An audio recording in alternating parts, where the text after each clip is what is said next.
നമസ്കാരം, കൊട്ടാരക്കര മീഡിയയിലേക്ക് സ്വാഗതം. കാട്ടുപന്നിയെ ക്ഷുദ്രജീവിയായി പ്രഖ്യാപിക്കണമെന്ന കേരളത്തിന്റെ ആവശ്യം കേന്ദ്ര വനം പരിസ്ഥിതി മന്ത്രാലയം തള്ളി. ആനയും കടുവയും സംരക്ഷിത മൃഗങ്ങളുടെ പട്ടികയിൽ തന്നെ തുടരുമെന്നും കുരങ്ങിനെ ഷെഡ്യൂൾ 2 മാറ്റില്ലെന്നും മന്ത്രാലയം അറിയിച്ചു. കാട്ടുപന്നികൾ മനുഷ്യജീവന് അപകടമുണ്ടാക്കുന്ന ഘട്ടത്തിൽ അവയെ കൊല്ലാനുള്ള അധികാരം സംസ്ഥാനത്തിനുണ്ടെന്നും ആ അധികാരം കേരളം പ്രയോജനപ്പെടുത്തുന്നില്ലെന്നും കേന്ദ്രം ചൂണ്ടിക്കാട്ടി. കാട്ടുപന്നിയെ ക്ഷുദ്രജീവിയായി പ്രഖ്യാപിക്കണമെന്ന ആവശ്യം എംപിമാർ രാജ്യസഭയിൽ ഉന്നയിച്ചപ്പോൾ തന്നെ അത് അനുവദിച്ചാൽ വിവേചനമില്ലാതെ നശിപ്പിക്കുന്ന സ്ഥിതി വരുമെന്ന് വ്യക്തമാക്കിയിരുന്നതാണെന്ന് കേന്ദ്ര വനം മന്ത്രി പറഞ്ഞു.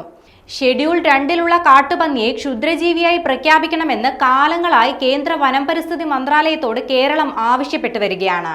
എന്നാൽ നിലവിലെ നിയമപ്രകാരം ഷെഡ്യൂൾ 2 മൃഗങ്ങളെ ജനങ്ങളുടെ ജീവനും സ്വത്തിനും ഭീഷണിയാകുന്ന പക്ഷം വെടിവെച്ച് കൊല്ലാൻ തദ്ദേശ സ്വയംഭരണ സ്ഥാപനങ്ങൾക്ക് തീരുമാനമെടുക്കാം. നിയമത്തിൽ ഇങ്ങനെ ഒരു ക്ലോസ് നിലവിലുള്ളപ്പോൾ ക്ഷുദ്രജീവിയായി പ്രഖ്യാപിച്ച് വെടിവെച്ച് കൊല്ലാൻ അനുമതി വേണമെന്ന കേരളത്തിന്റെ ആവശ്യം അംഗീകരിക്കാനാവില്ലെന്നാണ് കേന്ദ്ര വനം പരിസ്ഥിതി മന്ത്രാലയം പറയുന്നത്.